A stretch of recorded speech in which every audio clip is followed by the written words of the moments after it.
qu'est-ce que c'est pour nous le vrai bonheur?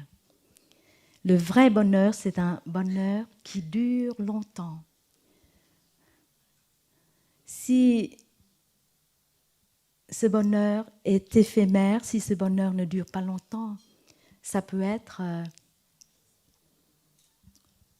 le plaisir, la joie, mais le vrai bonheur est un bonheur qui dure longtemps, qui est durable, qui me rend heureux et aussi mon entourage heureux.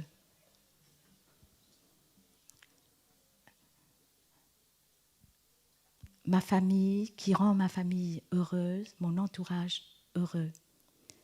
Et c'est pour ça il faut réfléchir pour voir,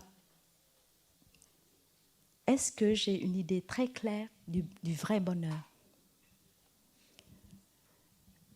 La semaine dernière, notre sœur Annabelle a parlé du noble chemin octuple et puis le premier jour de la retraite, notre sœur Hélénie en a parlé aussi des 4 nobles vérités et du noble chemin octuple. C'est le noble chemin octuple, c'est le chemin du bonheur.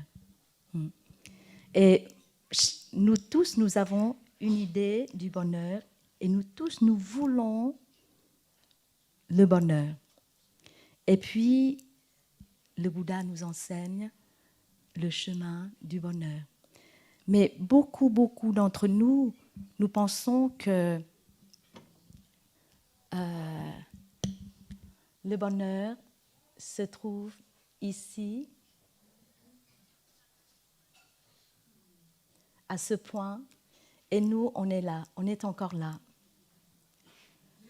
Et puis, il y a un chemin qui mène là. Et parfois, nous devons travailler très dur, nous devons sacrifier beaucoup.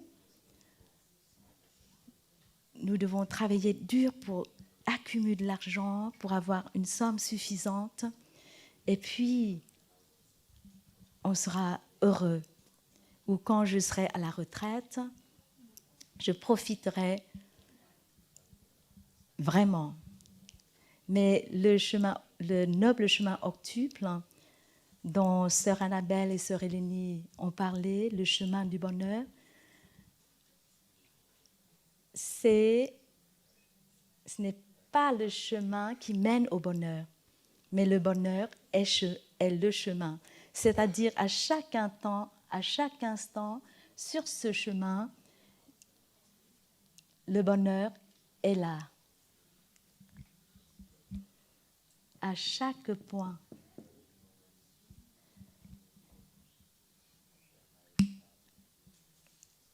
Il y a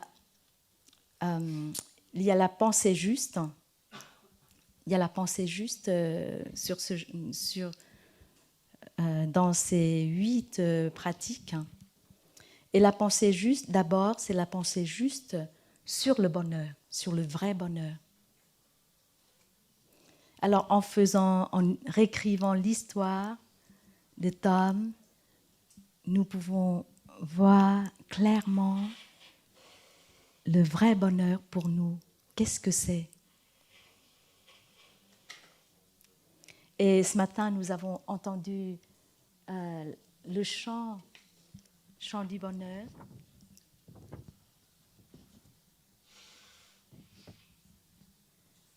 Parce qu'un jour, quelqu'un a demandé au Bouddha qu'est-ce que c'est le vrai bonheur, et le Bouddha a donné ce discours, cet enseignement. Et à la fin de son discours, ce qui résume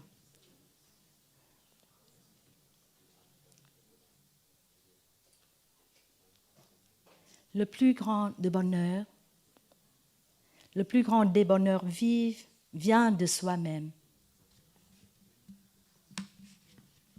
Parce que si on dépend des conditions extérieures, si on dépend d'une personne ou de personnes, alors ça ne vient pas de soi-même. Et comme toute chose est impermanente, toute chose est impermanente, toutes les personnes sont impermanentes. Alors si nous dépendons, notre bonheur dépend de quelqu'un ou des conditions extérieures, qui nous garantit que ce bonheur va durer? Et si ce bonheur ne dure pas longtemps, alors ce n'est pas le vrai bonheur. Et le vrai bonheur vient de soi-même. Et dans la psychologie bouddhique ou dans l'étude de la conscience, nous apprenons que la vie d'une personne, qu'elle soit heureuse ou non, dépend des graines dans sa conscience profonde. Et ces graines, bien sûr, nous recevons des graines de nos parents, ce sont les gènes. Nous héritons les gènes de nos parents, de nos ancêtres, et puis ces graines, nous les recevons aussi pendant notre vie, de notre entourage, de l'environnement. Et donc, les gènes jouent juste un rôle, un petit rôle. Et puis, il y a encore l'environnement. Pendant toute notre vie, à chaque instant, nous recevons, nous ingérons de notre entourage. Et c'est nous qui décidons où nous mettre dans tel environnement, dans tel entourage, pour recevoir ces graines.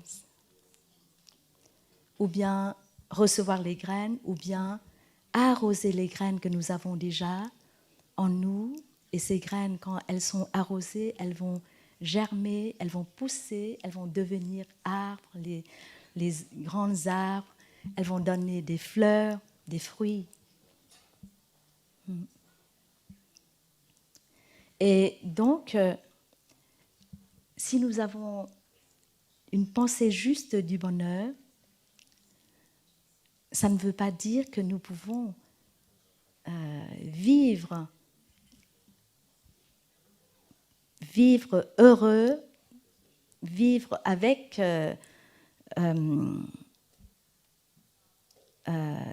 notre intention envers ce bonheur, ou bien dans l'intention de vivre heureux à l'instant. Avoir une pensée juste du bonheur ne suffit pas, parce que parfois les graines en nous nous causent des obstacles, des difficultés. Par exemple, si j'ai une grosse graine de colère, par exemple, et parfois la colère est plus grande que moi, j'ai ma pensée juste, je sais ce que je devrais faire pour vivre heureux, pour vivre en harmonie et heureux avec ma famille, mais il y a les émotions, les sensations qui sont plus fortes que moi, parce que ma graine de colère est très, très grande. J'ai laissé mon entourage, j'ai laissé la média arroser ma graine de colère en lisant, en écoutant, en regardant les films, en recevant les informations à travers mes yeux, à travers mes oreilles. Je laisse arroser ma graine de colère régulièrement, et c'est pour ça ma graine de colère est très grande. Et même si je sais que je veux être gentille, je veux être tendre et agréable envers ma fille, mais dès que ma fille dit quelque chose, tout de suite, je me mets en colère. C'est parce que ma graine de colère est grande, parce que je n'ai pas fait attention à ma consommation. j'ai consommé à travers mes yeux, à travers mes oreilles, avec mes pensées.